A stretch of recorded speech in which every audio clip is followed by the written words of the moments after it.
Eh bien, bonjour à tout le monde et bienvenue à notre 11e colloque. Comme chaque année, nous vous retrouvons pour vous donner quelques éléments sur ce que nous avons fait depuis le précédent colloque et ce que nous ferons peut-être dans l'avenir. Alors, je vais commencer, comme traditionnellement, par vous rendre compte du travail effectué depuis le 6 novembre 2017. Et puis ensuite, je vous ferai quelques commentaires sur ce que sera peut-être l'avenir prochain. Alors, entre le 6 octobre 2017 et le 3 octobre 2018, nous avons rendu 18 décisions de sanctions et 12 homologations d'accords de composition administrative. Nous avons actuellement une procédure en cours de délibéré et 8 autres dossiers sont fixés au calendrier du deuxième semestre de 2018. Donc les séances auront lieu avant la fin de l'année, mais probablement les décisions ne seront rendues qu'après. Alors, tout d'abord, en ce qui concerne les procédures de sanctions. Parmi les 18 décisions, on compte 10 dossiers d'enquête et 8 de contrôle. Sur les 10 enquêtes, j'ai retenu 4 décisions qui me paraissent présenter un intérêt particulier. Premièrement, une décision du 2 novembre 2017, anonymisée, qui est le numéro 11 de 2017. S'agissant de l'information exacte, précise et sincère qui doit être donnée au public dans un communiqué, la Commission a retenu que certaines dispositions du règlement MAR, entrées en application le 3 juillet 2016, postérieurement au fait et postérieurement à la notification grief, apparaissaient plus douces que celles de l'article 223.1 du règlement général de l'AMF, sur lequel le grief était fondé, puisqu'elles ne répriment pas la diffusion d'une information seulement imprécise et qu'elles exigent 2 éléments constitutifs complémentaires. Nous en avons donc fait application, mais ensuite il a été décidé que les éléments constitutifs du manquement visé par le règlement MAR étaient bien réunis en l'espèce. La deuxième décision est du 7 mai 2018, Montagne et Neige Développement, et M. Gallo-Lavallée, numéro 5 2018. Je n'en dirai pas grand-chose, puisqu'il s'agissait, entre autres, d'un manquement d'entrave, et je laisserai le sujet traité par la deuxième table ronde. La troisième décision du 2 mai 2018, M. Matos, numéro 3 2018, ce dossier montre que les manipulations de cours du type classique layering, effectuées par une personne physique portugaise depuis le Portugal par l'intermédiaire de plateformes électroniques de négociation de banques portugaises, relèvent de la compétence de l'AMF s'agissant de titres cotés en France. En ce qui concerne la définition de la manipulation de cours par recours à des procédés donnant une image fictive de l'état du marché, nous avons retenu que les dispositions du règlement MAR étaient moins sévères que celles du règlement général de l'AMF en ce qu'elles exigent un élément constitutif supplémentaire, là aussi, l'influence avérée ou potentielle de l'utilisation du procédé sur le cours de l'instrument financier. De même, il a été retenu que l'un des indicateurs de manipulation de cours prévus par le règlement MAR était moins sévère que celui prévu par le règlement général de l'AMF, visé dans la notification de grief, en ce que ce règlement exige un élément constitutif supplémentaire de proportion importante du volume quotidien des transactions réalisées sur un instrument financier concerné. La quatrième décision est du 16 juillet 2018, numéro 818, Soufflet Négoce. Tout l'intérêt de cette décision vient de l'application qui a été faite à la réglementation des manipulations de cours par ordre de vente sur un contrat terme blé à échéance de septembre 2015. La commission des sanctions a décidé que le contrat à terme blé étant relatif à une marchandise, le blé, il peut être réglé par livraison physique et négocié sur le MATIF, marché réglementé, de sorte que le livre 6 du RGAMF lui est applicable. Le règlement MAR, d'ailleurs, ne l'exclut pas du champ d'application des manipulations de cours. Alors voilà ce qu'on peut retenir des principales décisions relatives à des dossiers d'enquête. Sur les 8 dossiers de contrôle, j'ai remarqué 4 décisions. La première, du 13 décembre 2017, Trecento AM, numéro 1217.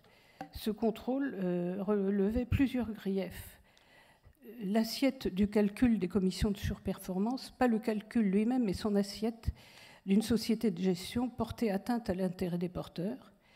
L'insuffisance de l'information délivrée aux porteurs sur le montant de cette commission était aussi caractérisée, et l'atteinte à l'intérêt des porteurs et au caractère inéquitable pour eux résultait du déplafonnement de la commission de surperformance ainsi que de l'insuffisance de l'information qui leur a été délivrée. La deuxième décision, c'est du 29 décembre 2017, numéro 18 de 2017, A+ Finance.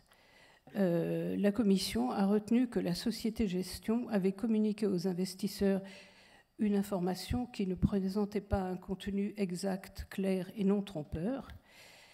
D'abord, sur un site internet, elle a considéré que les informations étaient bien à caractère promotionnel, même si ce site ne permettait pas une souscription en ligne. Elle a précisé que ces informations, dès lors qu'elles apparaissaient sur des pages indépendantes ou accessibles au moyen d'un téléchargement, doivent être regardées comme délivrées sur un document séparé. Elle a constaté que certaines présentaient les fonds de manière déséquilibrée, tandis que d'autres ne reproduisaient pas un avertissement quant aux conditions pour obtenir un avantage fiscal dont elle faisait mention. Et cet avantage n'était pas évident. Ensuite, la commission a estimé que les brochures réservées aux distributeurs n'avaient pas vocation normalement à être communiquées aux investisseurs non qualifiés. Cependant, il était probable que ces informations seraient données aux investisseurs pour les besoins de la commercialisation, par écrit ou oralement. Autrement, on ne voit pas à quoi elles servaient pour les distributeurs.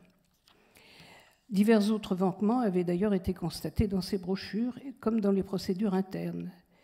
La troisième décision est du 25 juin 2018. IG Market Limited, la commission a notamment retenu que cette société avait omis de mentionner les informations dans les recommandations d'investissement qu'elle publiait. Elle avait en outre présenté des informations non claires, inexactes et trompeuses, à la fois dans ses recommandations et dans ses communications à caractère promotionnel. En outre, la commission a retenu des insuffisances dans l'évaluation du caractère approprié du service à fournir aux clients.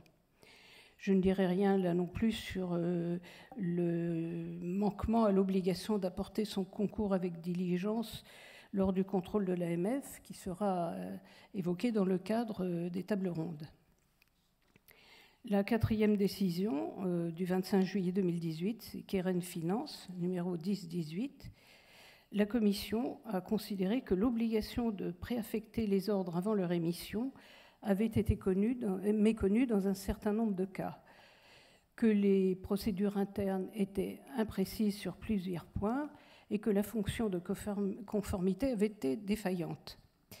Elle a jugé en outre que la société de gestion avait contrevenu à l'obligation de conserver l'enregistrement des étapes clés des transactions sur un support inaltérable. En revanche, elle a considéré que l'absence de préaffectation des ordres ne caractérisait pas en soi un manquement à l'obligation d'identifier les conflits d'intérêts, dès lors que cette situation ne créait pas nécessairement un tel conflit et qu'en l'espèce, la société avait pris des mesures afin de détecter utilement ces conflits.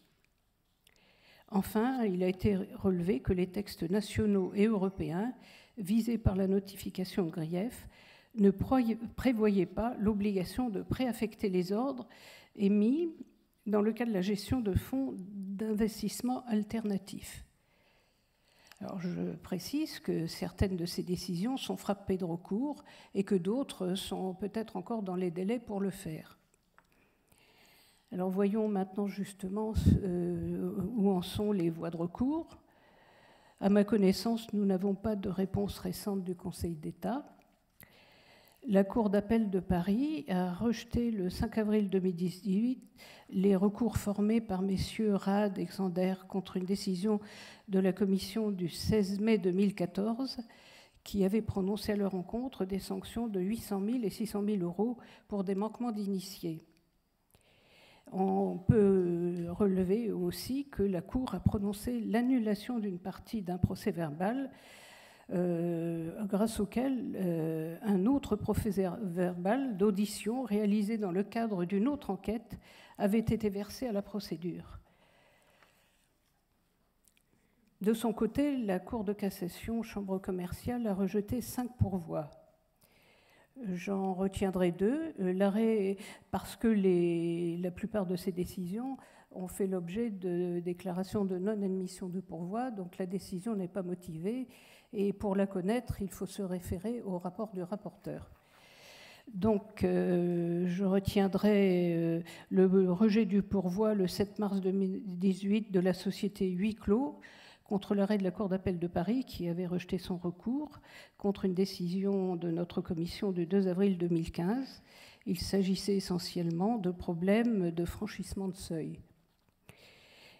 Et ensuite, l'arrêt du 10 juillet 2018 par lequel la Cour a rejeté le pouvoir de M. Wieser-Pratt contre un arrêt de la même Cour d'appel qui avait rejeté son recours contre une décision de notre commission du 25 juillet 2013. La Cour d'appel avait retenu que la volonté d'acquisition manifestée paraissait suffisamment déterminée pour que la probabilité d'une conclusion prochaine de la vente de 5 hôtels vietnamiens pour un prix supérieur à 40 millions de dollars soit devenue forte malgré les aléas qui subsistaient encore. Selon la formule consacrée de la Chambre commerciale, celle-ci a dit que de ces appréciations et constatations souveraines, la Cour d'appel a pu déduire que la cession des hôtels était un événement susceptible de se produire, le projet suffisamment défini ayant des chances d'aboutir. Ce qui est un signe que ce genre de grief ne pourra pas prospérer devant la Cour de cassation, puisqu'elle considère que ça échappe pratiquement à son contrôle. Enfin, dernier point, la société Faurecia s'est désistée de son pourvoi. Alors voyons maintenant le deuxième volet de nos activités, c'est celui de l'homologation des transactions. Je vous avais dit l'an dernier, et je le confirme, que sur ces dossiers, le travail fait par la Commission, aidé de la direction de l'instruction du contentieux des sanctions, est très important, même s'il n'est pas apparent. Il s'agit d'une vérification soigneuse des faits établis, de la notification de grief, des textes qu'elle vise, ainsi que du contenu de l'accord. Et elle peut donc être amenée à refuser d'homologuer cet accord. Alors, 12 homologations ont été homologuées. Je donnerai un peu leur contenu pêle-mêle parce qu'on est dans la même situation que pour les contrôles.